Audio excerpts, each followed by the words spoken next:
Nakakatuwa talaga tong tanim namin na mulberry, oh. Ang dami ko na namang nakuha, oh. So ngayon, naisip ko na i-shake siya. Gawin kong smoothies.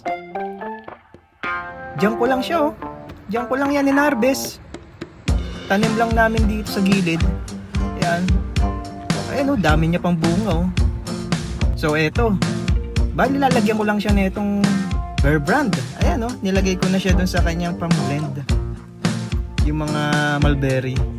Haluan ko na itong Bear Brand, tapos dagdagan ko ng honey. Para kahit papano ay tumamis lang ng konti. Konti lang naman yung ilalagay ko. Konti lang. Ayan, oh. Ayan, ganyan lang. Konti lang. So, eto, ne-blend na natin. O, ayan, ha. Ayan. Napakaganda ng kulay niya.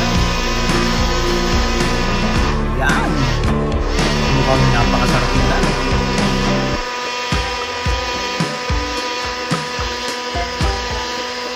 Healthy to. Mulberry. Diba? Wala akong nalong sugar dyan. Solid.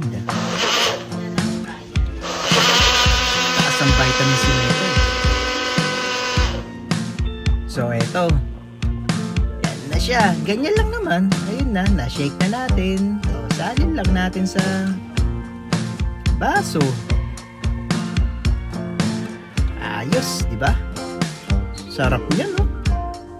Pure. Wow.